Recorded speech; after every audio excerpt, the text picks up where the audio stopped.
want to discuss this because Tony Barret basically has come out and said Mignolet's not the worst player Liverpool have ever had, but he might be the worst player that we've persisted with. And I thought it was a really interesting take on it because, like I say, the thing for me is goalkeepers make mistakes. You are the last line of defence. Catching a football sound like, it's the most fundamental things you do with a child, throwing and catching and all that kind of stuff. But look, it happens. Goalkeepers drop footballs. The best goalkeepers in the world drop the football. Exactly. The best goalkeepers in the world drop footballs periodically. But here's the thing, particularly given the bad run of form we're in right now, we needed Mignolet to put in a faultless performance in that game. And unfortunately, when it's one of those things that if the team's not all performing to the best of its ability, to full strength, full power, team unity, smash teams, blah, blah, blah, blah, blah, it falls down to the weakness of individual parts. Because what's happening is, it's like our team is failing the stress test in various areas around the pitch. Because here's the thing, if the goals aren't flying in, then it puts more pressure on the midfield, which puts more pressure on the defence. And when the pressure's falling on our defence now, one of our centre halves, our centre halves are all over the place, and then at the last line of defence is your fucking goalkeeper, and he's making hideous mistakes. And again, I keep saying this, you could put a world-class goalkeeper and he can make that, and I don't know how to. It's the source of great frustration for this because it's unprovable. But my feeling is a top quality goalkeeper picks that up, bails you out the shit, and you get on with the game. I've got a theory on him, and I think it's innate in him, and I don't mean to slag a man off a character-wise and stuff. I don't think he's very brave. I don't think he's willing to get smashed or to smash someone.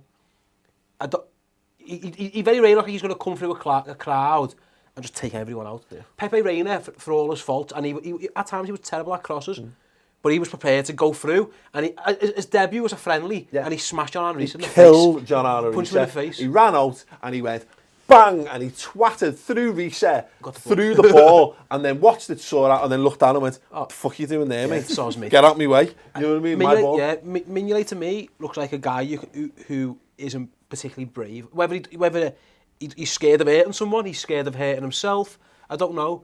But there's too many times when the ball's, and even when he sometimes comes and catches it, he'll catch it, but he's on the back foot as he catches it. He's going backwards and he's never smashing through people. And maybe that's just who he is. Yeah, look, it's worth pointing out that he's had a good season by and large, hasn't he? Do you know what I mean? He's done well. He started the season well when he wasn't our first choice goalkeeper going into the season. He only started because of injury to Karius.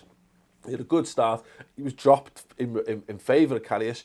He's then come back in and he's been pretty good. He's been pretty consistent. But this is the problem, is that he never builds up enough credit in the bank for us to fucking go, it's fine now.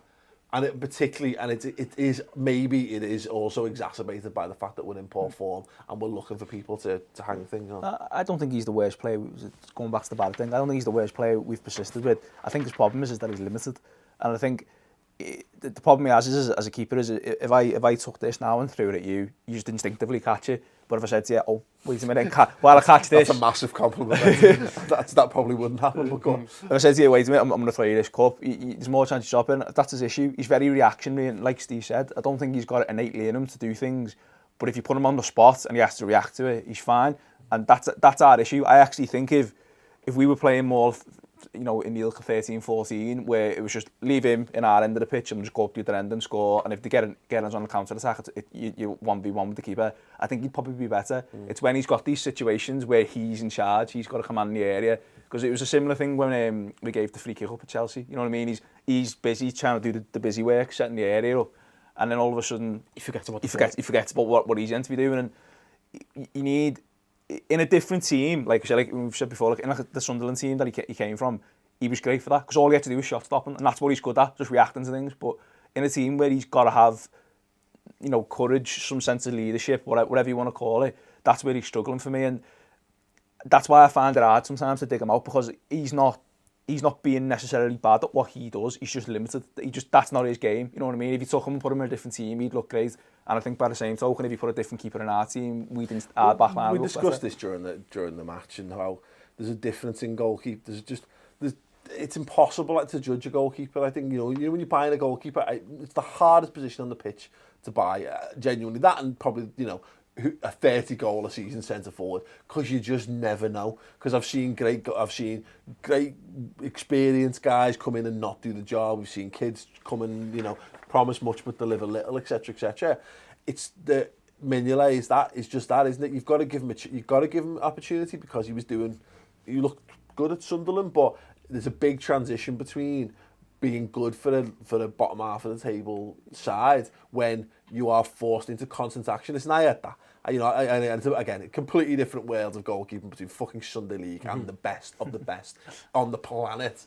But you have those games. If all you're doing all game long is making save after save after save, you get good at that part of the game. But you never. I remember going from playing for some of the worst Saturday and Sunday League teams ever. We used to get trounced, and I was getting man of the match every week, even though we were getting snotted, because it would be double, triple score as a result. And I went and played for it, and then went and got into the school team, and our school team was brilliant.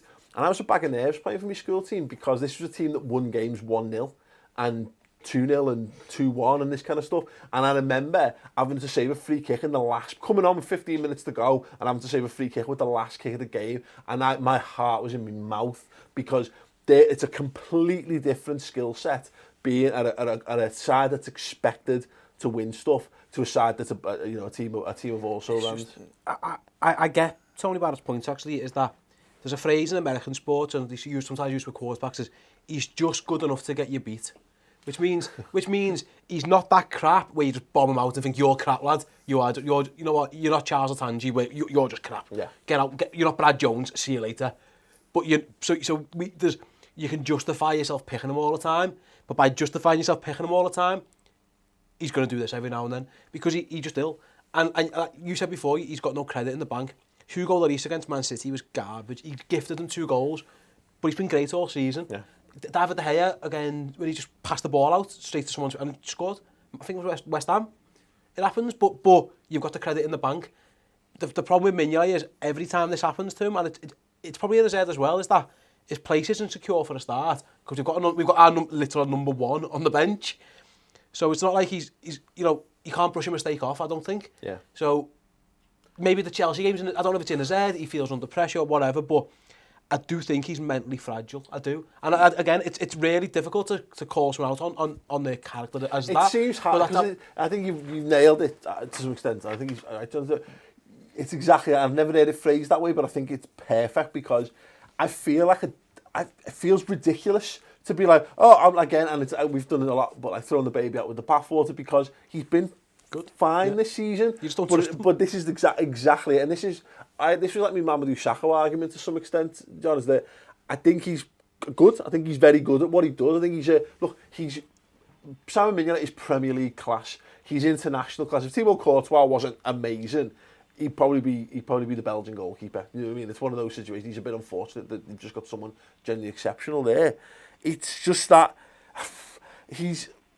It drives me to fucking despair, because when it boils down to it, I don't feel confident. I feel on edge, and I felt, and this is not true, because it's totally true again, because I've been fine with the goalkeeping situation for a few weeks now. I've made my peace with it. They've both been in decent form when they've played.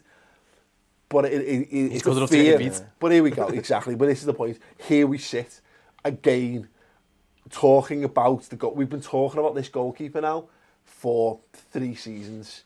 I'd say, is he good enough? I'm not sure if he's good enough. Oh, that's a good run of form. Oh, that's a bad mistake. Blah blah blah. I don't know where to go next with Mignolet. There's an alternate reality where Pepe Reina was stayed as our number 1. He got injured before the Europa League final last year. Mignolet came in and had a worldie, and he was revered as a legend. And that's what he is. He'd be a great second choice. You know what I mean? And the thing with him is I don't like this thing that we have, and I think we've discussed it in the past, where you can't change your opinion on social media. You know what I mean? Like I've you know, openly said a few times, Mignolet's garbage.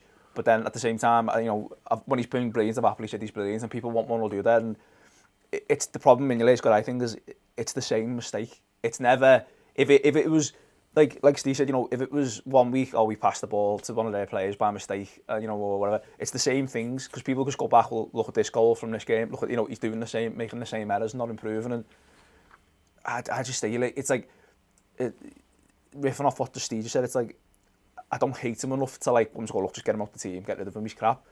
But I don't love him, like you said, I don't love him enough to trust him it to be... It also doesn't help that Karius hasn't done enough either. You know what I mean? I wouldn't be any, I would not be, my fears would be no more allayed by having Loris Karius in between the sticks. That's the issue, isn't it? We thought we were getting a bargain, and you know, he might be great. He might just be having a bad spell, but it's like, it's the same with Milner. Milner's crap. Yeah, take him out the team. You play Moreno, and that just brings a whole different level of problems. Yeah. Bring Karius in, sound. But you do realise the last 2 cup games where he played pretty well. Yeah. You know, before that, he was garbage. The problem is what we've come down to, it is that, and I still don't think it's not time to write everything off, because we're fortunate that, is the thing, the bench, look at our subs bench, we've got, even when our full strength team, full strength bench, there are players on there who should be putting more pressure on, but for whatever reason, it's not, and whether this is just luck, or maybe they're just not as good as we thought they were, when there's not enough pressure there. And like I say, I think Karius is fine, but he's not at the minute, he is not a significant upgrade, but he is a bit younger, and he has a few qualities that Mignolet doesn't have. I think he's more confident. You know what I feel like now? I feel like Arsenal pre-Petr Cech, and it's a bad time to say this because he's just had a mare, but before that, they had Ospina, they had Szczesny, they had Fabianski, and they're all decent goalies, but they're all decent goalies. You know, they're not. Yeah. Again, good enough to get you beat. They're all like, you know what? You can justify. You know what? Fabianski, he's good at this and this and this. Yeah, but he's absolutely fine for Swansea until they come up against a really good team and he does a fucking horrendous mistake. Yeah, he does the you know what our goalkeeping situation is, and I'm starting to see this more and more. The more we see these situations, is that you don't know it at the time because of that feeling you described there. But and we've had so few really good goalkeepers at Liverpool. The very, very, very few. Even the best ones, you know, Bruce Grobbelaar, there's a lot of people who could take or leave Bruce Grobbelaar, and yet he's a European Cup winning, you know, Liverpool. In my lifetime watching us, we've had one. Pepe Reina. Yeah. And even at the end of Pepe Reina, you could justify leaving out. It feels to me like Mignolet and possibly Karius, but again, I would give him time to turn it round. He's another Westerveld. He's another Jerzy Dudek. And bear in mind, Jerzy Dudek's almost single-handedly won us a League Cup and a Champions League. So it seems unfair to make that judgment, and you know, because but then he's dropped the ball at Diego Forlan's feet. Exactly. That's where we are. They're not goalkeepers. I don't think. You look at Pepe Reina. Pepe Reina was Spain's second or third choice goalkeeper, depending on whatever time of his career it was, and yet he was as respected as anyone in that Spanish team that was the best Spanish international team. He was genuinely world class. He was up there, and he had the camaraderie. It was. I don't feel, and again, I'm not inside Melbourne. I don't hang out with the players. I don't know. It feels to me, and I got this. You get this impression from the Dudeks and the Westals and all that kind of stuff.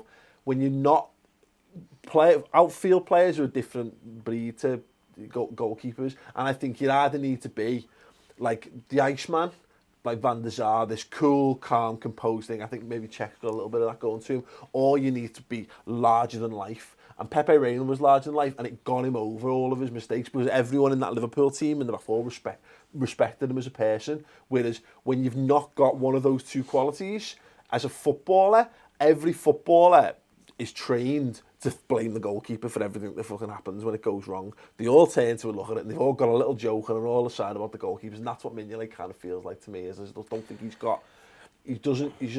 tried. He has improved his presence. I think he's grown as a footballer. I think he's grown as a man, particularly under Jurgen Klopp. I think he's taken on more responsibility. I love that, but it's not. But he just dropped the ball. He's just dropped the ball. He's just given away yet another goal, and I'm bored of talking about it.